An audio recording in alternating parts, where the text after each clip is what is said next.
Yau, assalamu alaikum friends. Kamar yadda na ce zan nuna muku yadda za ku yi registration cikin wannan platform ɗin na Money Gold. Yauwa yanzu daga ka shiga link ɗin zai kawo ka nan fuskan. Yauwa kamar yadda kake gani haka.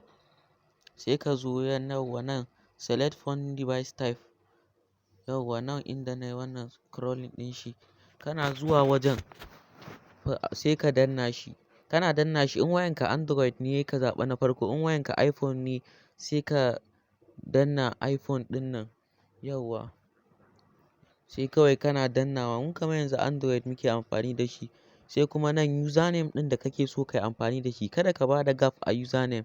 Yauwa nan kuma full name. Asalin full name complete your name sunanka da sunan mahaifi.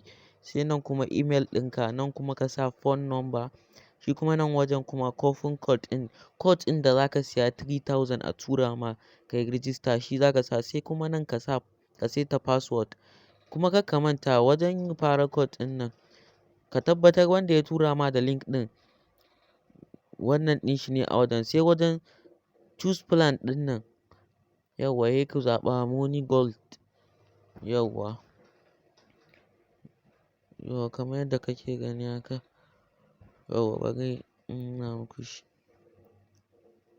Yauwa kana danna wajen Money Gold ɗin nan. Shi kenan sai ka register. Kana danna register zai nuna ma successful. Kasancewar mu yanzu muna da real account da muke amfani da shi. Amma yanzu na yi ne don na nuna muku. Bari na je na yi login ɗin account ɗina tukuna. Sai na nuna muku yadda za ku yi performing task a ciki. Yauwa kamar yanzu ka shigo cikin wannan website ɗin haka. Ɗan bari mu jira shi sabida network. Network yana ɗan ba mu matsala. Sai ka yi scrolling down. Za ka ga yauwa. Yauwa sai ka yi scrolling down za ka ga wajen share link. Sai ka danna shi.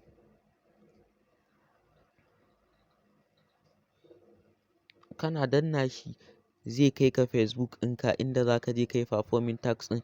To ba ma sai ko baka shiga Facebook ɗin ba kawai sai ka yi refresh sai ka yi minimize ka dawo cikin website ɗin. Kawai sai ka yi refresh. Ka gane? Yauwa sai ka yi refresh. Kana yin refresh shi kenan za ka ga balance ɗin ya ƙaru. Ni yanzu ka ga balance ɗina. Dalilin abin da ya sa yanzu bai ƙaru ba nawa sabida na riga na yi na yau. Amma kai da ba ka yi ba daga ka shiga in sha Allahu zai yi.